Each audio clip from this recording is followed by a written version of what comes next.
Welcome to my podcast. Today I'm going to talk about another topic, which I find that a lot of people they want to know about it. Basically, it's about criminal offense and if it's going to apply and affect your application for citizenship, British citizenship later on. So there's a lot of kind of offenders which basically could relate in one way or another. For instance, something called persistent offender, which means someone who keeps in breaking the law and he never learn or he never follow what's in the law. And the kind of the criminal offences in the UK, there are many types. One of them is the antisocial behavior, which basically when you feel being intimidated or scared, stressed by someone behavior toward you in one way or another. They could be calling you names. They could do anything which denote their aggressiveness toward you. They could any sort of thing that could distress you, affect your mental health. That's one of the things. Other crime, which basically happen also in the UK, is arson, when you set place in a fire without any obvious reason or any justification. Assault, all sorts of assault, whether physical, whether verbal, whether sexual, all sorts of assault is applicable. Also burglary. Also childhood abuse or pedophilia. If there is any crime abroad, also it will record in your own recording as well, because before you apply, they're gonna ask you for the last 5 years to prove a good character, or if you have anything that you need to state and not to lie about or fraud or falsify information. Also about cybercrime and online fraudness. And the other thing is domestic abuse. If you are in a relationship with a partner and you caused an offense which has been recorded by the police, so this is another offense considered as a crime in the UK. The crime records remain usually in your record, and it's also dependable on the nature of the crime, specification of the crime, the severity, how much has been served, and if it was the conviction spent or suspended or not spent, and the person age as well, because there is different age group for each crime committed, and when it was committed as well. So say, for instance, there's a term called custodial sentences, which means that there is a sentence of imprisonment for a period of time set by the court, and the first half has been served by in the custody, and the second half was in license. And the drawback, it could ruin the chance of a good life when the person is out of prison, which could lead to consequences on their family and the social relationship. This will affect the person themselves, might cause isolation, mental health problem, depression, anxiety, all sorts of things. There is another term called consecutive sentences. So basically, that means you will serve them one after the other. Say, for instance, you have 6-month sentence for something, and another 3 months sentence for something else. So in total, there will be like 9 months, and will be served consecutively after each other in order. Another one is called offense caused serious harm, like, for instance, actual body harm, injury, murder, with intent, of course, or any sort of murder. Or, for instance, there is another example whereby you push someone to cause them trip or fall, and this cause might bruise, injury, fracture, or you punched someone in their nose and their face, caused fracture of their nose or dislocation.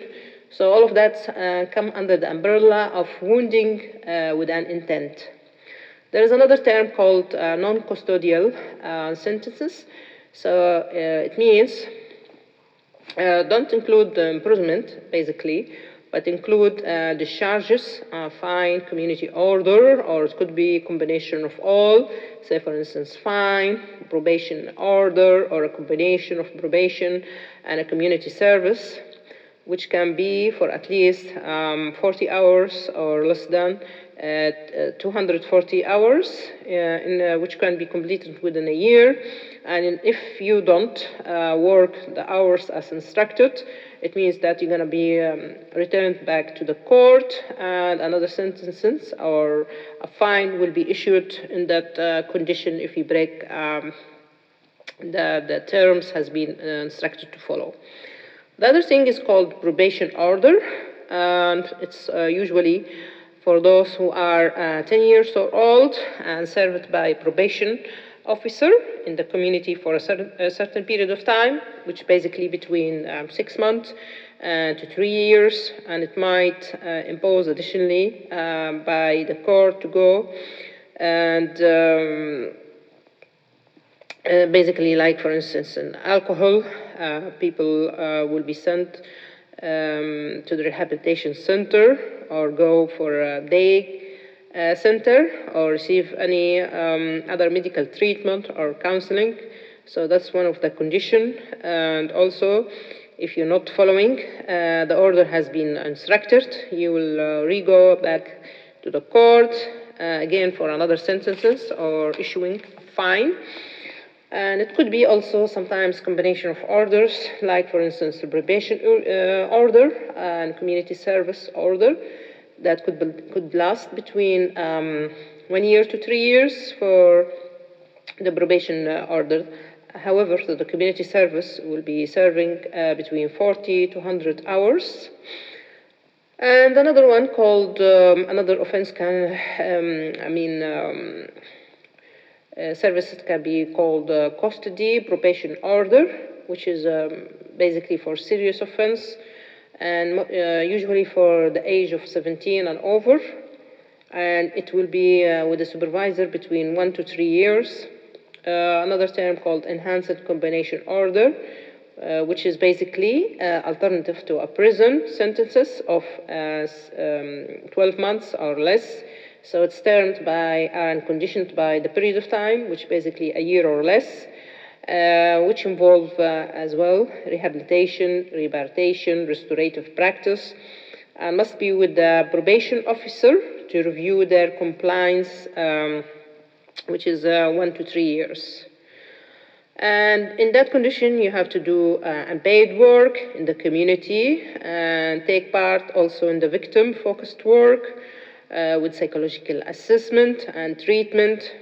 And it could have also an intensive offending-focused work by the probation officer.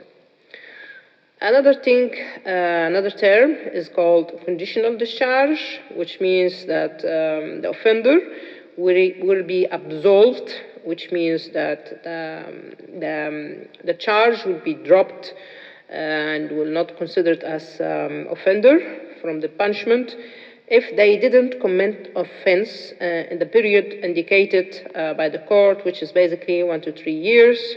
However, if the person or the offender had re-offended again during that stated period of time, he is liable to the sentences for the original offense, which basically has been dropped and considered that like he's not having any punishment anymore.